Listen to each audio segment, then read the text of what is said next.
Hello, everyone.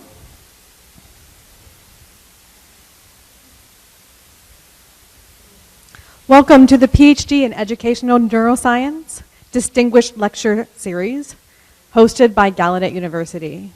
Welcome to those here in the auditorium, and also those live streaming from across the country. This lecture series aims to honor world-renowned scientists in the field of psychology, education, cognitive sciences, and the neurosciences. These different fields, all interdisciplinary fields and those in between, contribute to the new and growing field of educational neuroscience. They increase our understanding of the human mind and neural mechanisms of learning.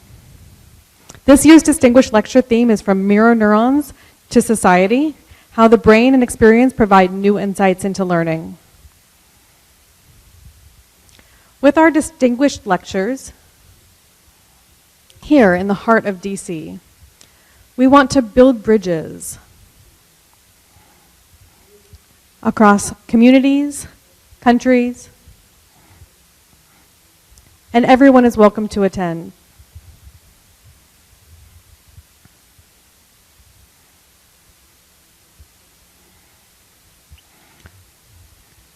We hope that you will enjoy this distinguished lecture. Dr. Rizzolati is our first fall lecturer. We are delighted and honored to have Dr. Rizzolati accept our invitation. Professor Emeritus Dr. Giacomo Rizzolati has received his degree in medicine from the University of Padua, Italy, where he specialized in neurology under the supervision of Giuseppe Moruzzi. He is currently affiliated with the Italian National Council for Research in Neuroscience in Parma and the Department of Neuroscience at the University of Parma. He's also members of numerous and prestigious scientific societies, such as member of the American Academy of Arts and Sciences, foreign member of the French Academy for Science,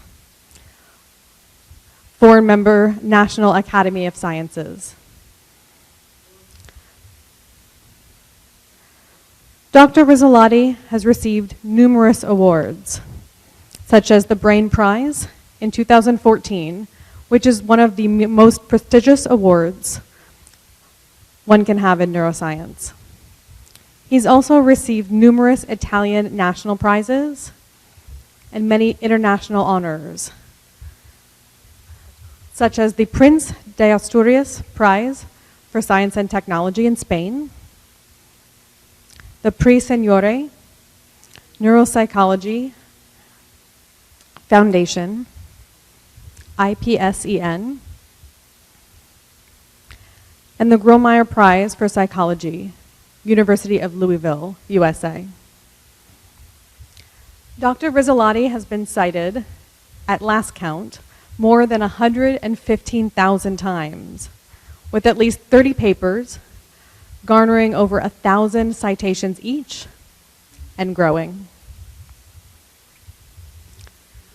Dr. Rizzolati is internationally recognized for his discovery of mirror neurons, a set of neurons that fire both when individuals produce and observe similar actions. So the exact same neurons are stimulated when one sees somebody picking up an object as when they pick up an object themselves. This discovery sparked research in the relationship between cognition and motor systems, and he subsequently went on to show that mirroring is a basic mechanism with a wide range of human social interactions. Today, we will learn more about Dr. Rizzolati's mirror mechanisms, the motor system, and its role in understanding action and emotion. The title of his talk is The Mirror Brain. Now, please join me in welcoming Dr. Rizzolati. And thank you so much for joining us. We are thrilled to have you.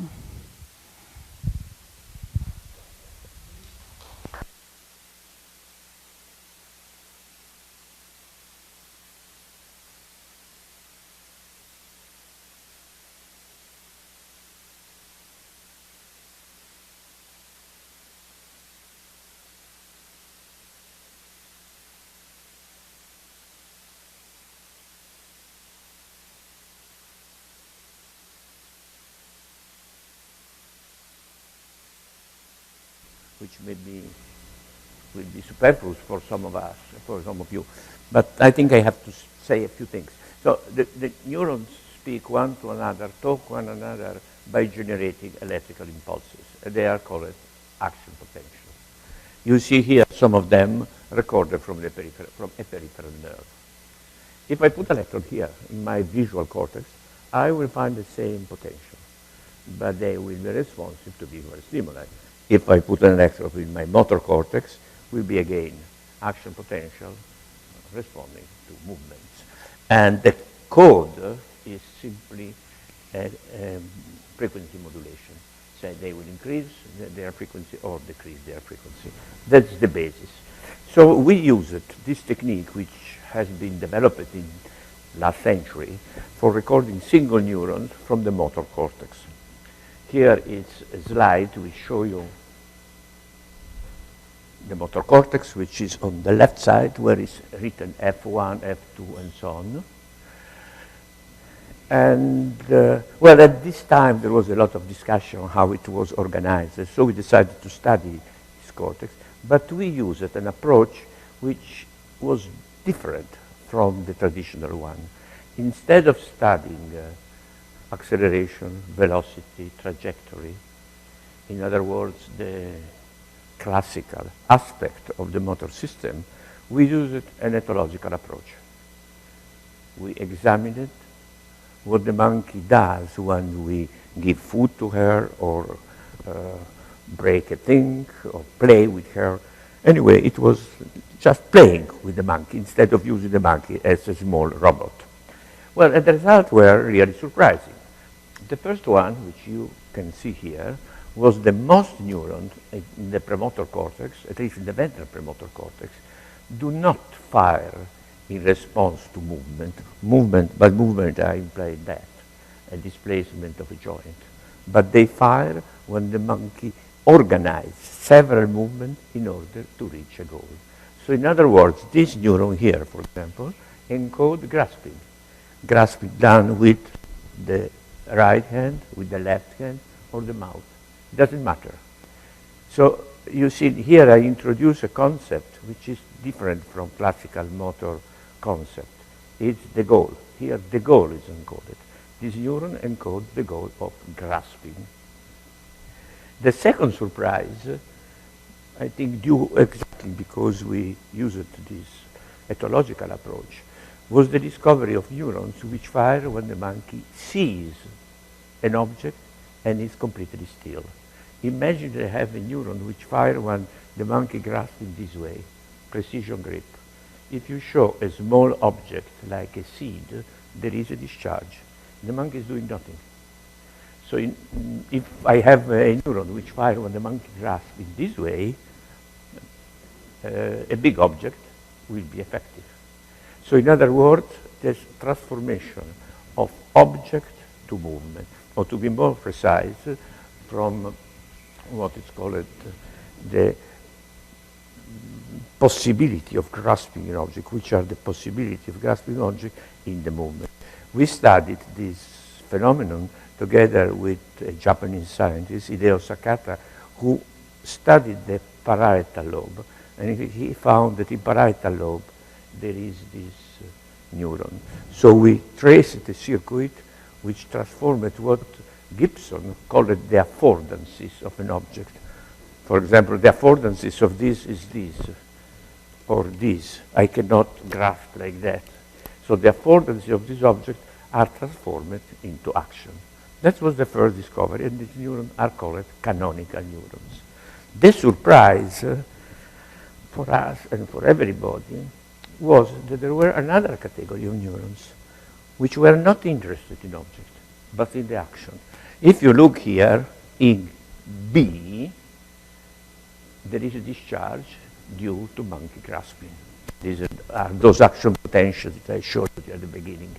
But if you look up, it's a person, an experimenter who is grasping, and yet there is discharge.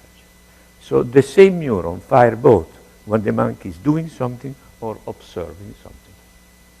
And the action should be a congruence in the goal. These neurons now are known as mirror neurons, and I have a film, but unfortunately it doesn't work, the sound. I will show you the film without sound, but it's a bit stupid. I don't know why the sound doesn't work. But you can see here, if you have a sound, here will be monkey grasping, will be a kind of un altro così.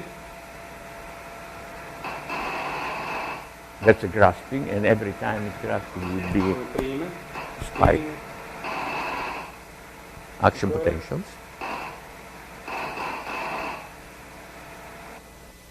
And here is experimental grasping, and it will be exactly the same. If we could hear it, it will be the same. Fai ancora.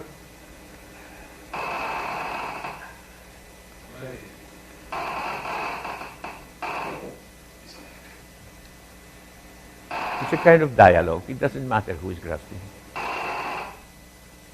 And now look. He's putting his mouth. And exactly the same, because it's the goal is the same, it's grasping. So it doesn't matter if it's grasping with the hand or the mouth. And it's highly repeatable. We don't need analysis of variance or difficult statistical tools. It's there. Every time that you see there is discharge. Well, there are two categories of them. One, which we call it broadly tuned, which is much more common in monkey, and the other are strictly tuned. If you look at these slides, you see that in terms of action, it's very specific. Precision grip determines this big discharge. Whole hand, nothing. But in terms of observation, it's the same, it's grasping. So that's we call it broadly tuned, because from the motor point of view, it's extremely precise. But from the point of view of vision, it's enough that it's grasping. In humans, I think they are much more strictly tuned neurons, but not in the monkey. Another important point is that this has nothing to do with conditioning. In this experiment, we introduced a monkey who has nothing to do. It's an intruder. You see in A, this monkey sitting there and eating. We record from another monkey, which in this case is a grasping neuron. Here the monkey is grasping and good discharge. The experimenter is grasping is good discharge. And also when the intruder is grasping, but notice that the monkey from which we record is not rewarded. So reward has nothing to do with this. Simply every time there is this type of action, there is a discharge in the brain of the monkey. All these experiments are rather old, and it has been done with single neuron. So you put an electrode in the brain and record a single neuron. Now, fortunately, technology improved very much, and we have this type of electrode, like this one, in which we can record from the shaft. And so we can record simultaneously many neurons, and so we have also some number. That has been recently published by myself and a colleague. They don't say the name to not make difficulty for the translator. And you see here that it's a considerable number of neurons. The majority are, of course, purely motor, but a considerable number of neurons are either canonical neuron or mirror neurons. Now, the big question is why we have this neuron, why the visual system is not enough. Here is a sentence written by Marc Generot. Marc-Généraux, I think Marc-Généraux died a couple of years ago, and I think he was really the precursor of all this idea that motor system is important for cognition. We were good friends, and I like to quote him because he was also a very good writer. And he wrote in 204, the perception of an action without the involvement of the motor system would only provide a description of the visible aspect of the movement of the agent, but it would not give precise information about the intrinsic component of the observed action, which are critical for understanding what the action is about, what is its goal, and how to reproduce it. So here it's very important, this last sentence, how to reproduce imitation. Today I will not talk to you about imitation, but mirror neurons are very important for imitation. And the other point is to understand really what the action is about. I think the best experiment which explains that is an experiment made in Holland on children. Harold Beckering did an experiment on kids when they were still unable to walk. So a kid who is unable to walk, if you show another kid walking, there is no mirror neuron response at all. But if you show to the same kid, another kid crawling, there is discharge. As soon as it grows, as it learns how to walk, there is discharge also when it is observed another person walking. So that's an important message, that the importance of learning something allow you to understand much better what it is. And that is true also for adults. Just to quote, I am maybe jumping ahead. I will show you in a moment the evidence that mirror neurons exist also in humans. But another experiment which I like to quote is done in London about the people who dance. The classical ballet people, if observe another dancer, have a strong activation of mirror neurons, which is almost lacking if you are not expert in dancing. If you show somebody dancing capoeira, the Brazilian dance, the war dance of Brazilian, there is very little activation. So the activation is because you know to do something. And there is many experiments of this kind with athletes, with piano players, and so on. So learning something allows you to understand in a precise way what is going on. It's not just that you know. Sometimes rules are involved with which also play a role, but even without rule, it's very clear that if you learn something, you understand it much better, rather if you don't know how to do it. Well, up to now, I have spoken about single neurons. But if we want to have a circuit, we want to use brain imaging. And we used brain imaging not many years ago. First, we used it in humans, you will see in a moment. But we use it also in the monkey. In the monkey, it's very difficult to use brain imaging because probably everybody knows. If somebody of you have done this experiment or be a subject of that, the first thing the doctor told you, don't move. Because if you are inside the scanner and you move, the magnetic field change and it's full of artifacts. So you cannot do it. So how to do with the monkey? So it was a very good idea in Belgium by Guy-Orban.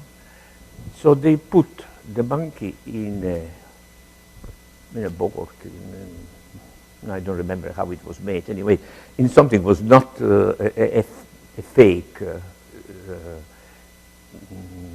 fMRI.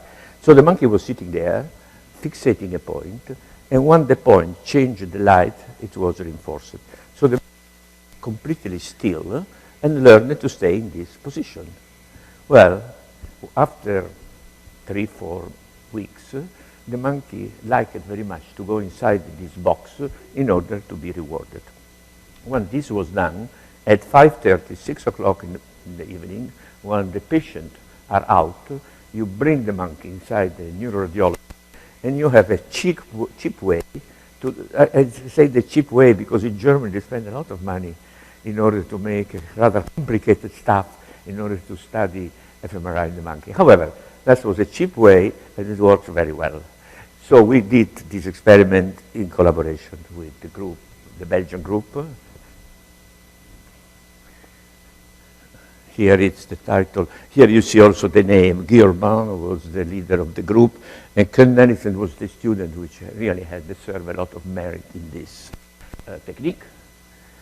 And I don't present you the original data because it's no point here, but you see the circuit of mirror neurons in the monkey, which start from temporal lobe, that's the superior temporal sulcus, the area studied by David Perrett, then it goes to the parietal lobe and go to the motor.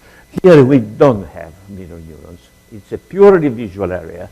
The mirror neurons appears in the parietal lobe and they became rather frequent in the premotor cortex. Now, of course, let's move to human. To human, we were very lucky because in '96, when we discovered this neuron in Milano, they just organized a very good PET center. And I asked to the director, Fazio, if I can do experiment there. He said, yes, sure. So we did experiment in Milano, and we found what you see here. So that also in humans, if you put the student inside the scanner, and in front of him you do movement, you break things, and so on, you have an activation of the motor cortex, which was a bit surprising, because it's a motor cortex after all. This experiment has been repeated several times. By myself, I went to Los Angeles working with Scott Grafton and Larby, but I want to show you something which has been done in Jülich in Germany by Karl Zilles and his group. It's the best anatomy that we have in the world, I think, in Germany. Well, that has been done in Jülich. It's a meta-analysis on about 90 patients, I think. And you can see the activation. It's very similar to that I showed you a moment ago in the monkey. STS, parietal lobe, premotor cortex. It's very big, very large, but essentially in evolution, the same area which were active in the monkey are active also in humans. Now, just a small parenthesis. Why there are so many areas interested in action? What's the reason? Now, a story. Somebody, if you remember, Nick Humphrey and his work on the visual system. Nick Humphrey, at a certain point, has a kind of sentimental problems. He left England, he was professor in Cambridge, and went in Africa, went to Rwanda to study gorilla. He studied gorilla very well, very carefully, he was a good scientist. Then he wrote a book, and that's from the book. There was no obvious sign of the gorillas using their intelligence to any practical advantage. Hard as they looked, I never saw them do anything that struck me as being clever, let alone any sign that they were having to solve difficult conceptual problems. So here there is an interesting problem. Why gorilla have a big brain? According to Darwin, every organ which is large, active, should have a function. Why gorilla have a big brain if they don't do anything? And he's right. What he described is gorilla wake up in the morning, they have big animals, they have no enemies, plenty of food, they walk around, eat, have sex, go to sleep again, and then the next day starts. So why the brain? Why to pay a lot of money in terms of energy, food, and so on for your brain if it's almost useless? And here is interesting picture done by him. I wish I know why the brain. But actually, pathologists, the answer is clear. What is complicated in the life of gorilla? They have not to solve mathematical problem, they have no conceptual problem, they have no enemy, they have not to organize an army. So, but why they have a big brain? Because their social life is complicated. So they are subdivided in big parties, in small parties, and one is fighting with the other, and one group is against the other, and the boss have to maintain the position of boss. And I have been told, I think it's true, that when they kill a big animal, they give the meat first, the boss, give the meat first to the smaller people, and then he eats last. So to somehow it's kind of bribe in order to remember that I am a good boss. So the brain of primate has been called Machiavellian brain by people in Edinburgh. So it's really a brain which is done not in order to solve mathematical problem or philosophical problem, but in order to have social life somehow, to survive, to be a boss, to have social life. Well, let's go back to science. After our discovery, there was a lot of discussion, but these mirror neurons, why are there? For example, the birds. The birds are able to fly, and still we don't. So why the motor system should be so important in order to understand action? So we did an experiment which is really important. At the beginning, we have not understood completely its importance. So it's fMRI experiment, which I do with Buccino. And the experiment is subdivided in two parts.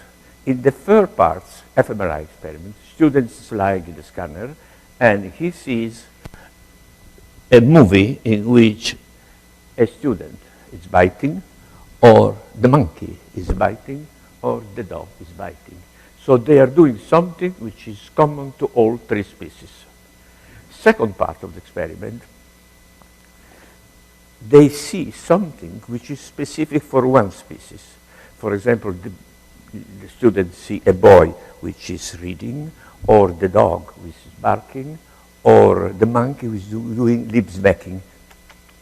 Lip smacking is an affiliative gesture the monkey does, to say, I am your friend, be quiet, and so on.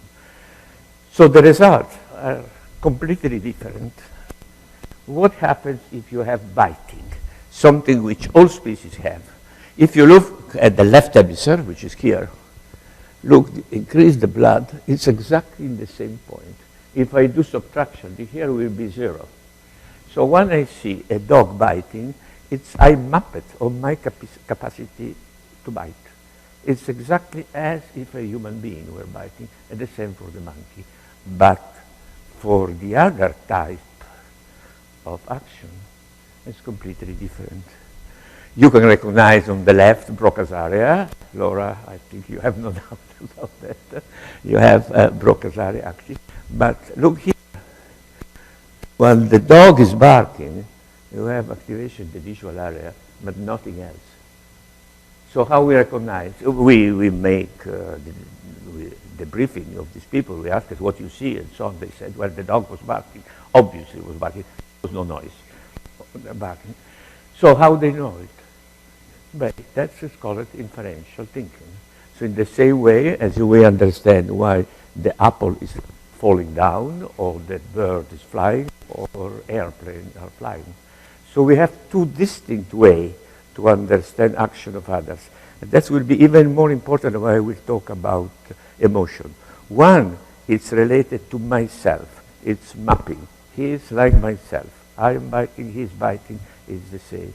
The other is something which I don't know how to do it, but I understand because I can make a logical thinking, I make inference, and so I know that when the dog is barking, he is expressing something.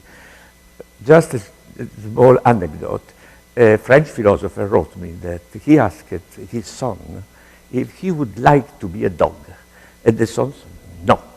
Why no, he said, because I will be unable to move the tail. Look, it's a very deep thinking, so you cannot be a dog because you don't know how to move the tail.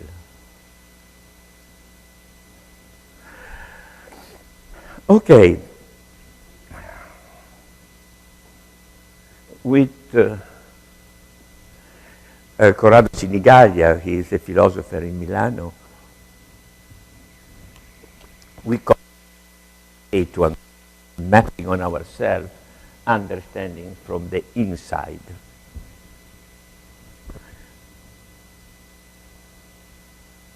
Now I move on something which we did more recently with our emotions.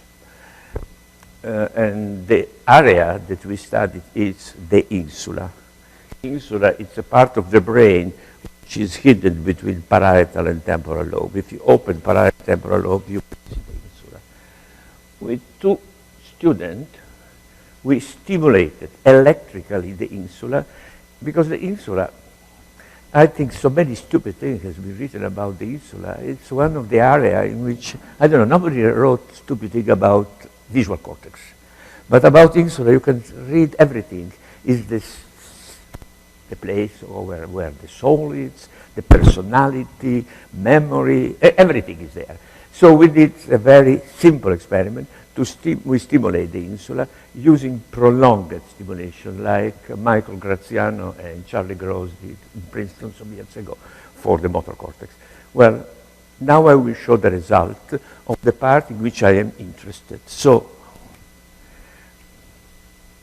here there are many colors, but that's because they are different functions. But look in B.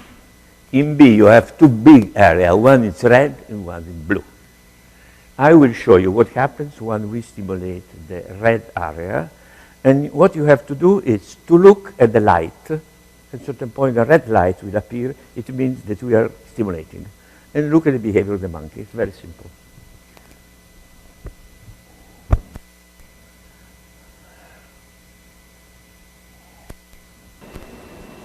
Red light.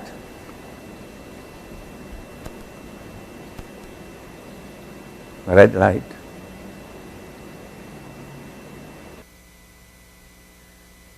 Red light. Well, I think it's obvious. Every time we stimulate, the monkey starts to make ingestive gesture. He's moving the lips, moving the tongue, maybe also doing something inside the tongue. Anyway, that's obvious. By the way, people recorded from this area, their neurons, they are related to mouth and to texture of the food and so on. Anyway, ingestive, positive ingestion. Now I move down, and I will be now in the blue area, more ventrally.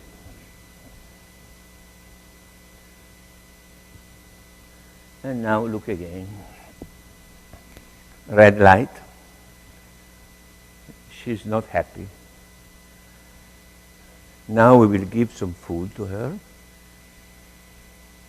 That's a nice fruit. No. She doesn't like it.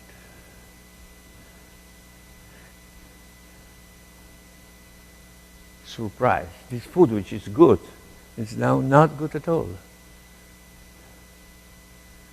Again, there is a kind of, on one side, I see something which I like, but it's something now, it's disgusting for me.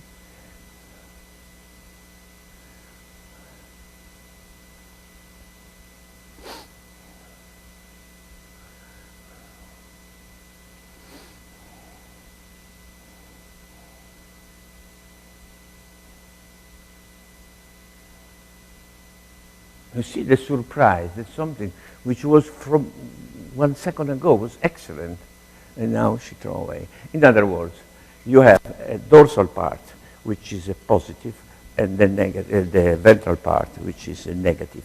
Negative. There is again a meta-analysis made in Jülich, which indicates the ventral part of the insula is related to negative emotion. So, but anyhow, remember, so the dorsal part and the ventral part. One is positive ingestion, the other is negative disgust. Now, let's move to human. We studied disgusting humans in Marseille with Bruno Vicaire and other people which I don't mention in order not to make confusion. And that was a fMRI experiment. Why we went to Marseille? Because in Marseille there was a group of people which were great in odorant. Odorant is very difficult for physiologists to master because you don't know how much you do, it's volatile, go everywhere and so on. Using what? I missed it. It's volatile, it go around. Odorant. Odorant, something that you put in the nose. So it was this experiment. There was a guy just lying in the scanner with a cannula in the nose, and they put inside different type of odorants. They could be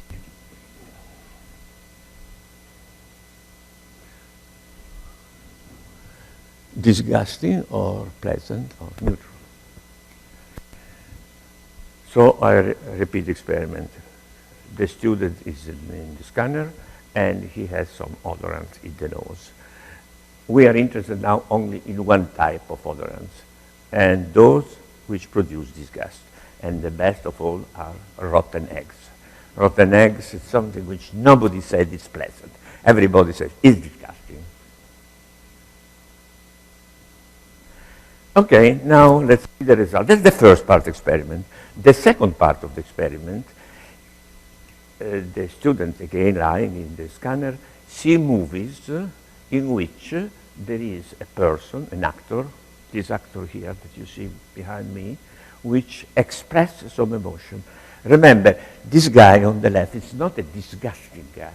He expressed disgust, but he's not disgusting. He's not a normal person, but he is expressing disgust in his face. Now the results. The first part, look at B. You see this red spot, that's the rostral part of the insula. As in the monkey, disgusting stimuli activate the rostral part of the insula. That was not original data. It has been found in England by Phillips and the other before us. Anyway, we also found that if you gave a disgusting stimulus like the rotten eggs odorants, you have this red spot, clear. The interesting result was the following, that when the student saw a face expressing disgust, they have activation of the same voxels which are activated by natural disgusting stimuli. This white spot that you see here are the same voxels. You see what it means? It means that it's not that this guy understood that the person have disgust, but in his brain fired the same neurons which fire when he is disgusted.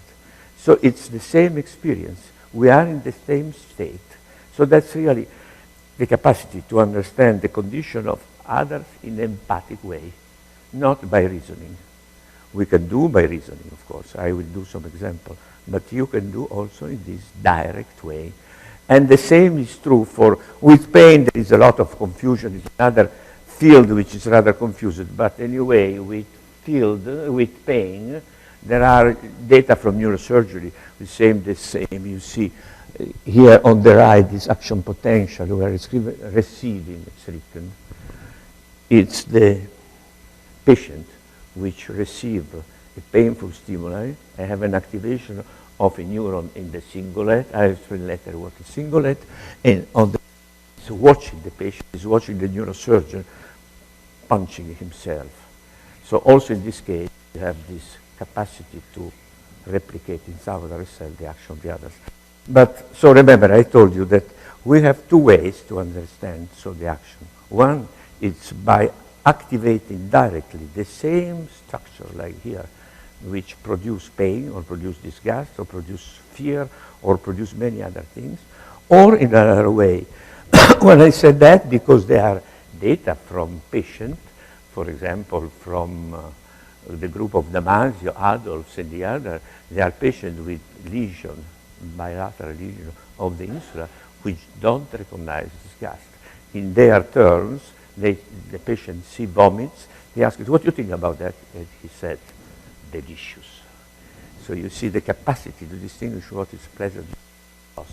But the point here, it's more important, have a lot of political implication.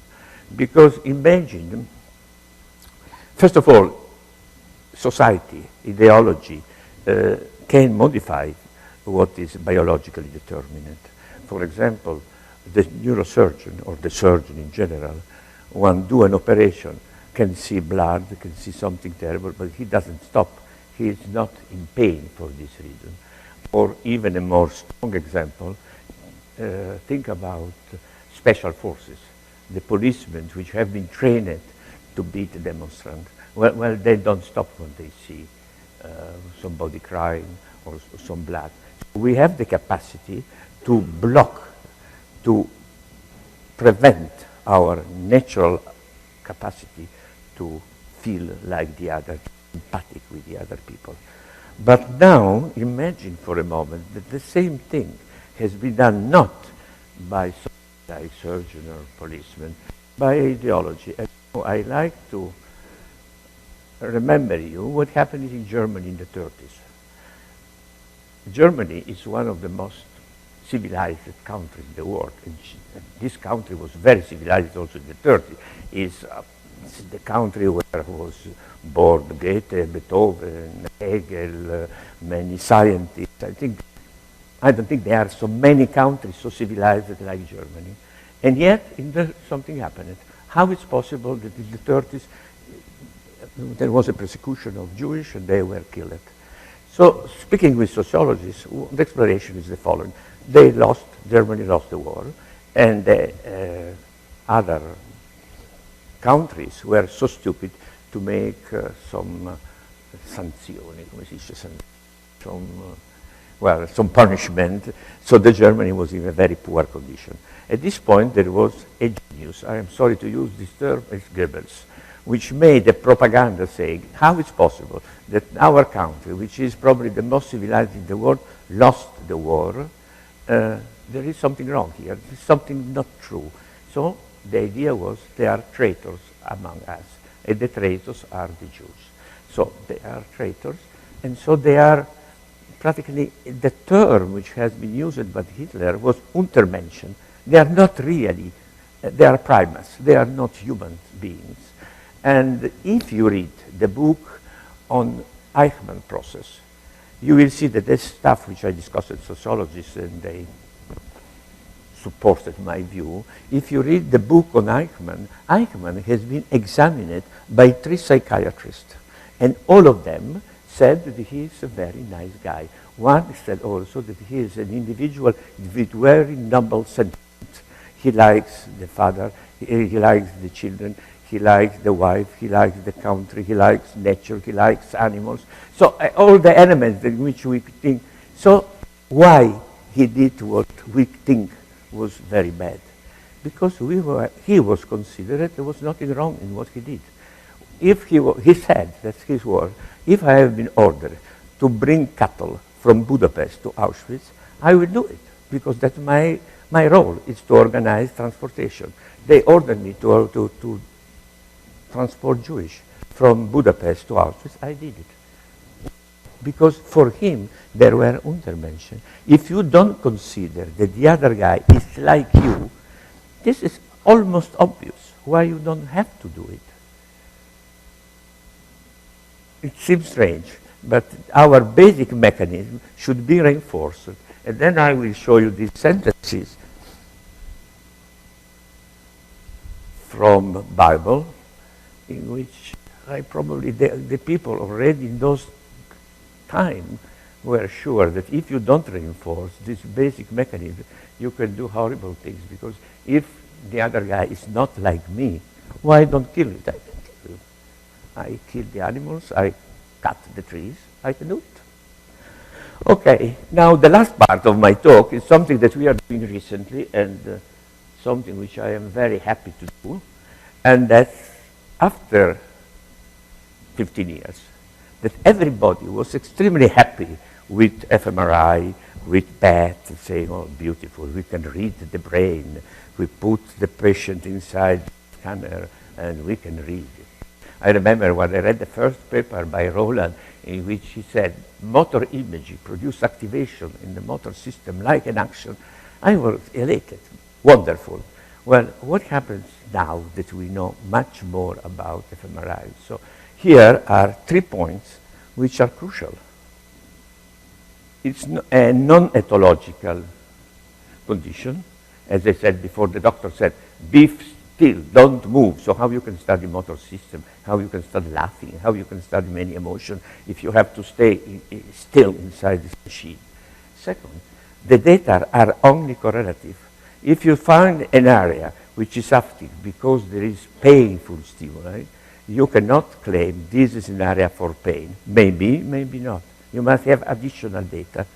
And the third point, which again, people somehow have completely forgotten, it's time. Time, we live in a 4 dimension, not in 3 dimension. So time is extremely important. And yet, all our data, all our fMRI data are just picture, are not movie, are picture. The time has been disappeared. Now I'll show you how we can go ahead of this. It's called stereo-EEG. This is a system which has been developed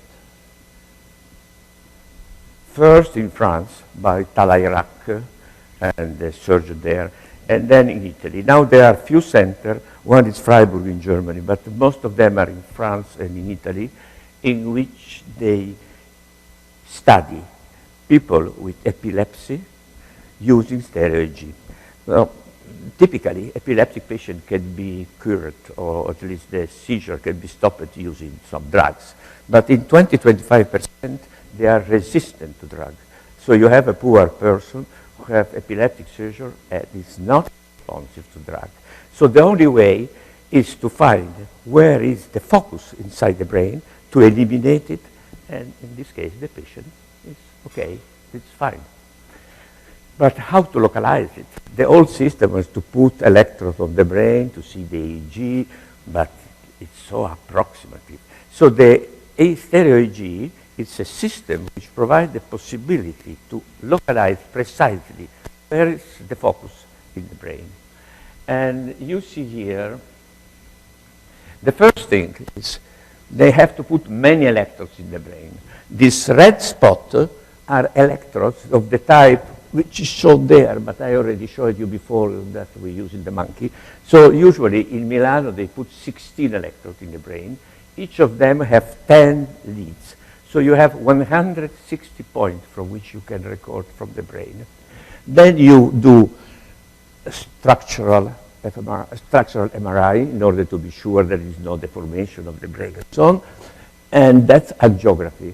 Angiography, it's, you put some colorant inside the vein, so you see how it's organized.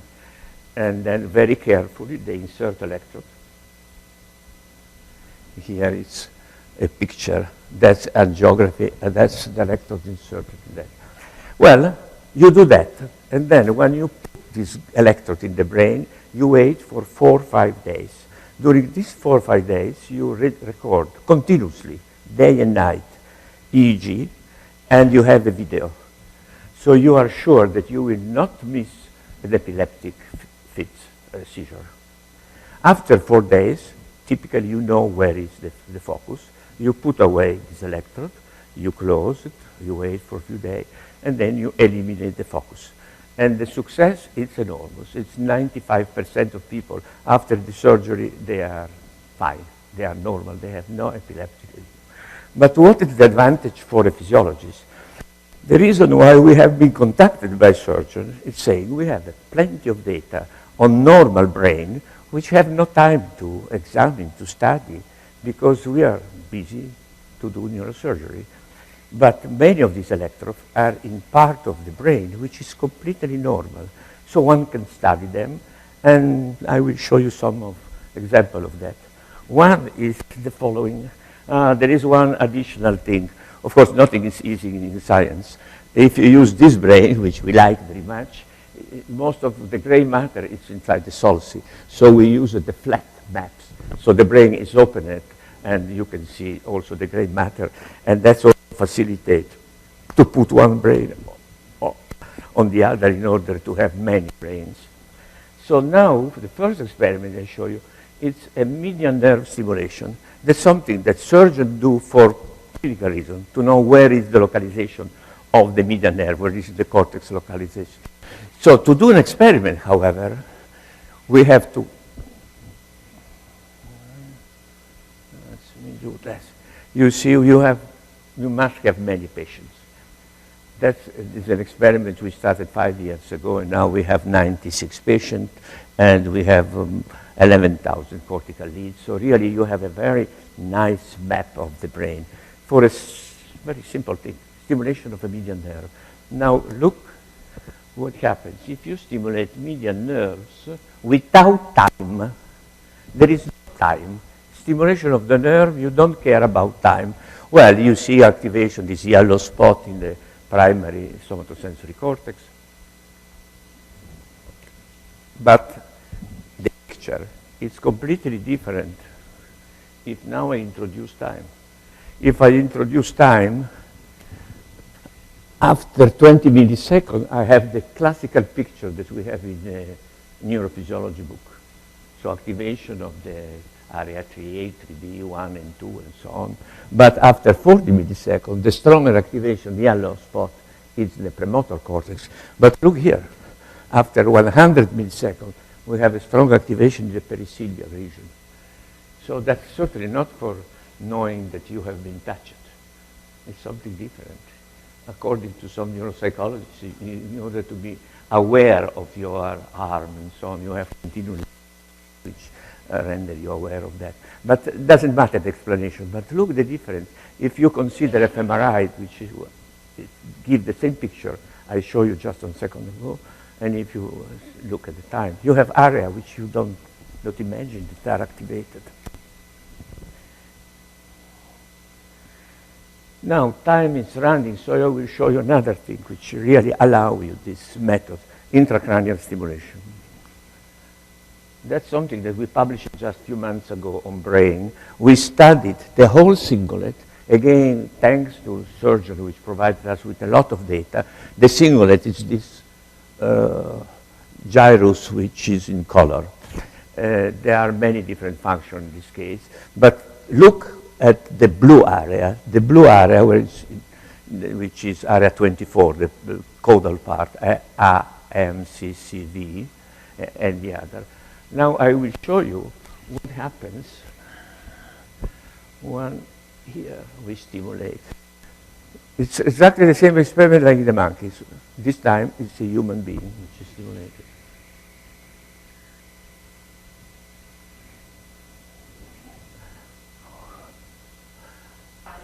1, 2, 3, 4, 5, 6. Che c'è? Cosa è successo? Ti vuole andare via? Cioè? Well, unfortunately, there is no sound. But what he's saying, I want to go away. I want to go away. And the same thing has been described by Talairak, an urge to move. So the stimulation of this area is an area which somehow gives you a stressful condition. You want to go away. By the way, that's interesting because many people consider this an area for pain. They say, oh, well, because it's true. If you give a painful stimulus, you have activation of this area, but not because it's painful area. The same surgeon, I show you the data before, stimulate this area, never found pain. So that's correlation. So correlation is wrong. Correlation says pain, but if you stimulate, there is no pain. It's an area in which you want to go away. It's an area for going away. It's a motor area, very elementary to go. Now, that's the last thing which I show you. We stimulate also the rostral part, which is indicated as PACC. Again, you will not hear what's going on, but you will see. Here is a girl, which we stimulate this part of the brain. She's saying this thing.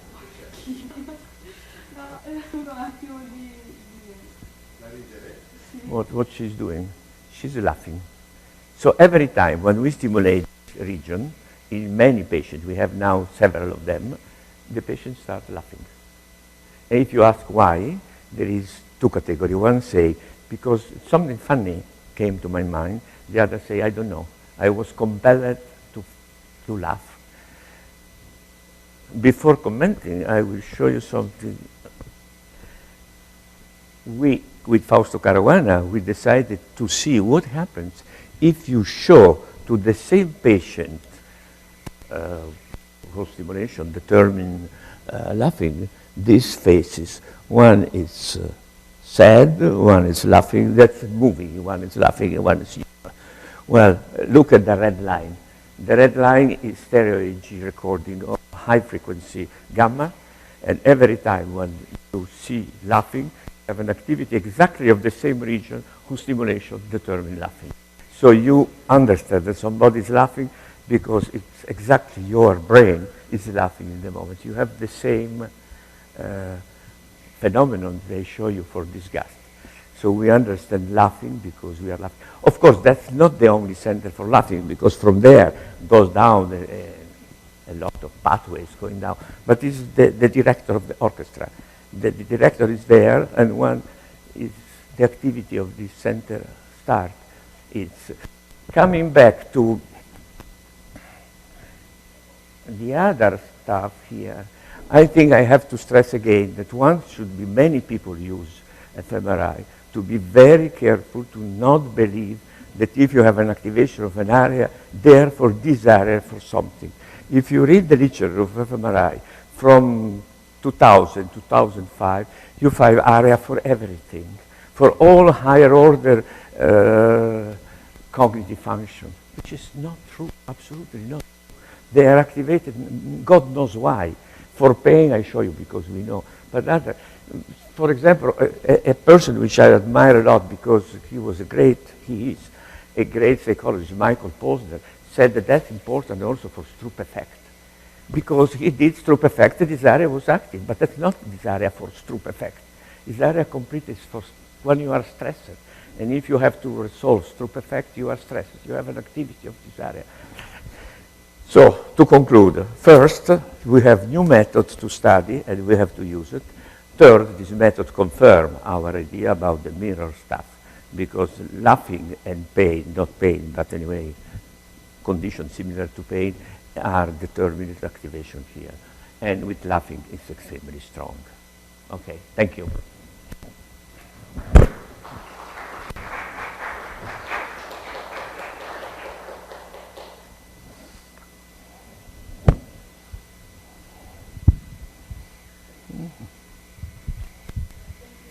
Thank you. Coming. Thank you for sharing your amazing work. It was a pleasure having you here today. Sorry, I will start again. Thank you for coming here. It was a pleasure having you today. We've really enjoyed you sharing your work. Before we go on with a few questions, I have two small communications. As always, I will ask everyone here in the room to fill out our form on outreach. I will pass the papers around.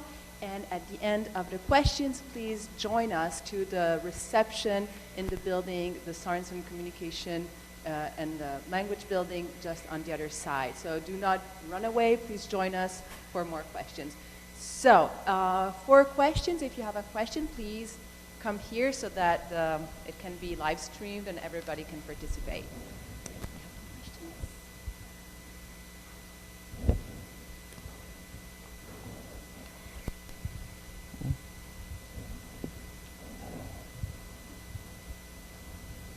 You're going to translate it. Yes. Hello, and thank you so much. So my question is, I just actually want to know your thoughts. I don't understand what She would like to know your thoughts on So there are a few neuroimaging studies that have shown that deaf native signers, while watching sign language, don't activate their mirror neuron system. what you will do. And the hypothesis is that the more manual or the larger the movement is, there's a more direct path. So there's a more direct stimuli of the action observation. So there's a more direct path to action observation, the action observation system, more generally, without utilizing the mirror neuron system. So again, that's just a hypothesis. So I would love your thoughts on that. Well, if I understood correctly what you're asking, you said that in the sign language they don't use mirror neuron. I don't understand the logic of that, because as a matter of fact, I think the language in general, I have not spoken about that, but our hypothesis about language in general that it derived from movements. And the point that Michael Arbit and myself put is the following. If you have an action like that,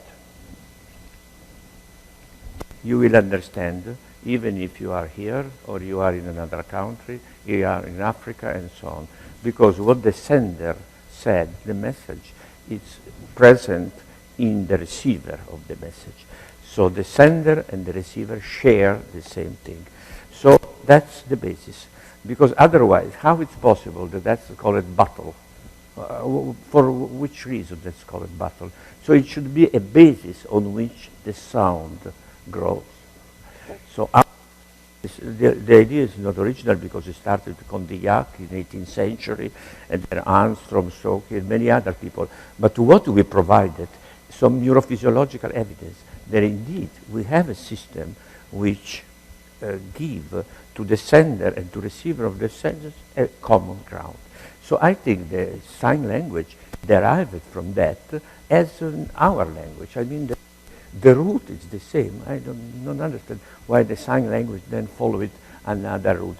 I have to add that also emotion played a role, that we somehow minimize it, but emotion also play a role in that. But it's fundamental. It's the other thing, the other reason why with Michael we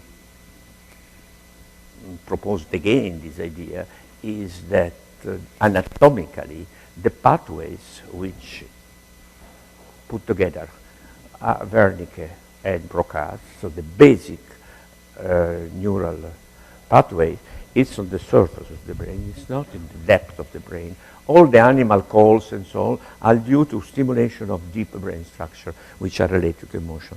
Third, the human language, it's a dialogue. It's not related to emotion.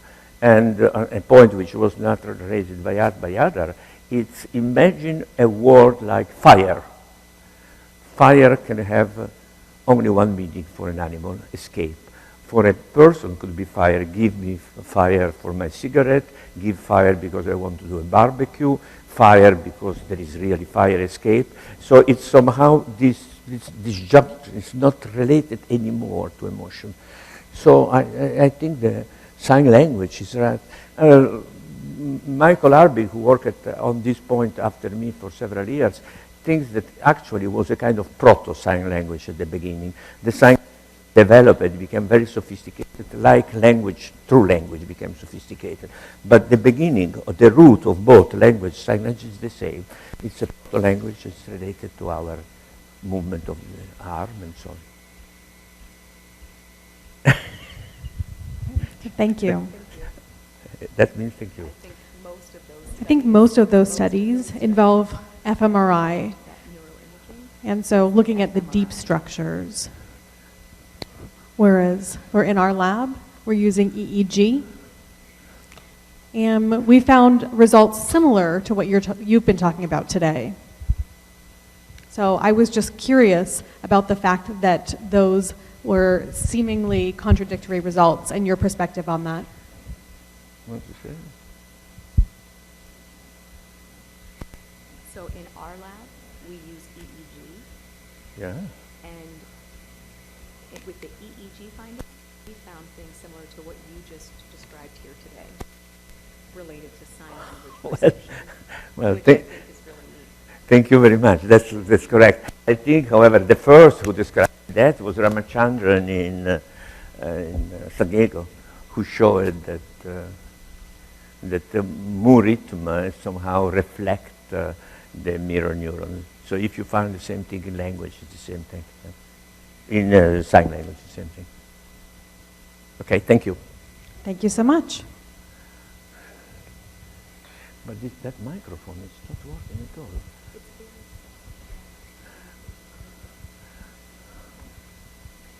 Good evening. I'm sorry I'm not able to sign all my question. My ASL is not enough. I'm a PhD student from Portugal. I'm visiting here Gallaudet. And I worked as an assistant to a professor in Portugal that worked in neurosciences, and I'm very interested about that sentence that you said, that children don't have the same discharges of mirror neurons when they can't walk, unless they start to crawl, then they will have those signs. Right. So they show those signs. So when you talk about disgust, pleasure, and even the laughter examples, I was wondering what you would say about empathy. Is empathy a cultural construct, or is it in our nature, in our brain? So, or are we acculturated No, that's to empathy? It's extremely interesting question, because there is a dichotomy, according to me, between action that we learn and something which we are born with. We don't learn vomiting. We don't learn crying. It's something that we have already inside. So I think for emotion, for empathy in this sense, we are already ready when we are born to understand the mother. And in this sense, there is a wonderful book by Daniel Stern, who describes the relation between mother and child before language. So there is a capacity to communicate which is incredible. And that is related on this inborn mirror neuron. Then I think we have the capacity to learn new action. I mentioned dancing, but sport and so on. So more you learn, the more you understand what the other people are doing. So motor activity is very important in order to have more capacity to understand the other people. But in this case, you're right, I don't think it's inborn, it's learned. So we learn many things, and well, we are not inborn with the capacity to dance, especially classical dance, which is so stereotyped and so on. So, but that's an important point. We discussed it a lot with Corrado. We are now writing something theoretical, but it seems that there are really a dichotomy between emotion, which we are born with, and action, cold action, as they are called. But you really, it's a very important point you touched. Thank you.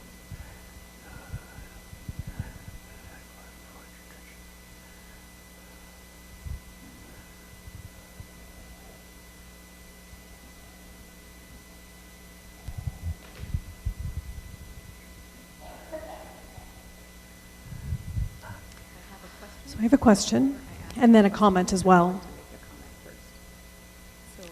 Meltzoff's work looked at infants' ability to imitate, and I think this goes to your question as well.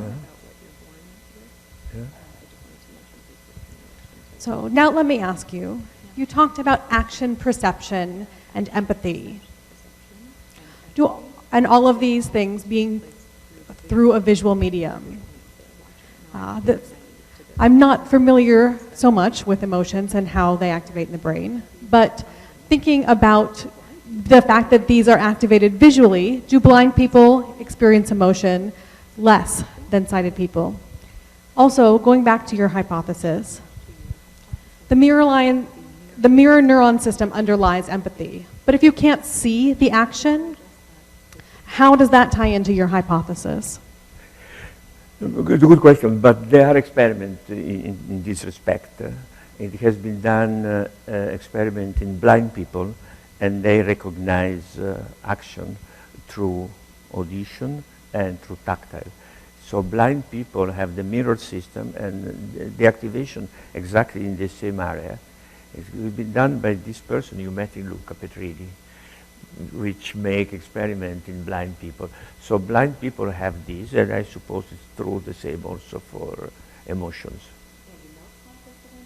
Who's the person that did the studies on blind people? It's called Petrini, Petrini, and he's working in Lucca, where you have been last week. So he's the one who did research. Yeah. When he was younger, he did the research. Now he's director. Got it, Thank you. Okay, I'm going to build on these two questions. It's a little bit of a curiosity, maybe a little provocative. So we know infants, when they're born in the first weeks, they have the protrusion imitation. If you stick the tongue out, the baby will stick his tongue out back. So they're able already at birth to imitate simple protrusion, right?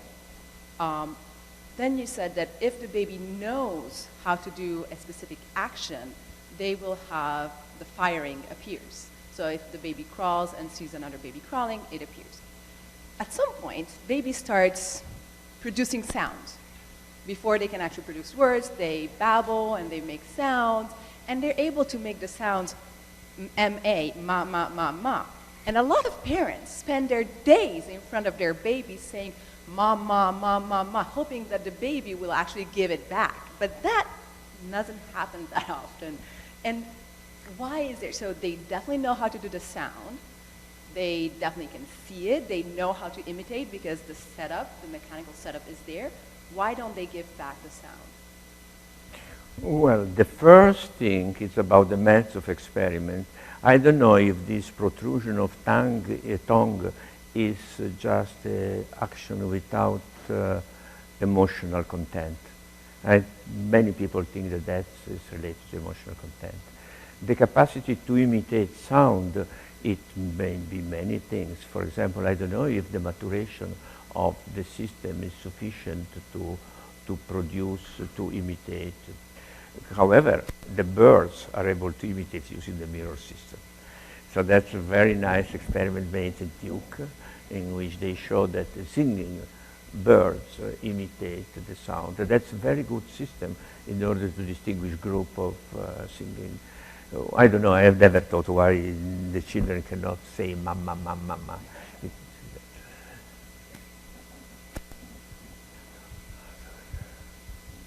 Any other questions?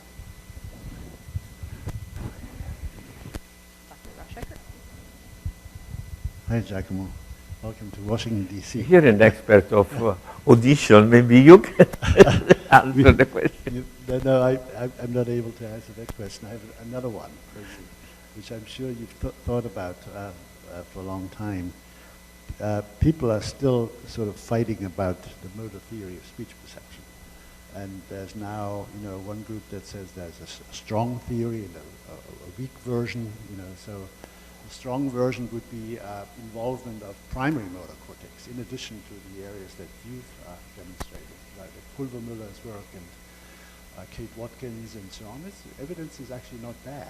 There's TMS experiments where you can then inhibit primary motor cortex and it affects speech perception. So what's your opinion on that, and why would we need primary motor cortex in addition to the... Well, what that are the experiment by Pulvermüller, essentially, I think. So when you hear, for example, he is kicking beside activation of language area, you have also an activation of the motor cortex. And approximately the area where is represented the leg. If you heard another word in which you use the hand, you have an activation. Now there are two possible interpretations. One is the small one. This is necessary in order to understand really what's going on. The other, it's not that this is necessary, but this increase your vividness of the fact. So even without motor cortex, you will understand kicking. But one thing is kicking with the motor cortex, which in the sense you have also the motor image of what's going on. The other will be only abstract, what is going on. So I don't know which is correct, also because the localization, it's not particularly nice. It's in the motor cortex, but it's a bit, honestly, I don't know. But for phonology, I think Lieberman was correct. I mean, for phonology, there is no doubt there is Broca's area activation, if you say something. You're doing monkey experiments. For a few years ago, when you invited me to come to Elche, yeah, I was the first report of that, and now we're sort of a little farther along. It's imaging, functional MRI in monkeys, as you mentioned. It's not easy to do, but I will share. I can't share the full results yet because we're writing it up right now. Well, the essence. But the essence is that we see motor activation in an auditory motor task. Obviously, monkeys don't speak. It's hard to get them to articulate. So we developed a different paradigm where we have them press levers so they can produce sounds, and they produce sound sequences or something that they can learn quite well. And then you put them in MRI and you play the melody to them, and they activate their motor areas, of course. It's So very there's interesting. a new paradigm now that we can hopefully expand and use to test some of these ideas. Here is Professor Rauschecker.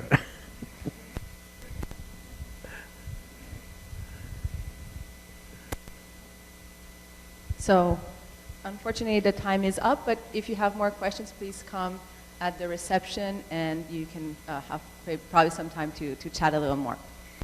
Thank you very much for coming. We have a little gift for you. Please, it was our pleasure. Here. It's everything, not only the balloons. Everything, You get not the bag only also, balloon. yes, the bag is part of our little gift. Well, thank you gift. thank it was you. a pleasure having you, and now we shall all go and have a little refreshment all together. Thank you very much for Thank everyone, you. and thank you for those online.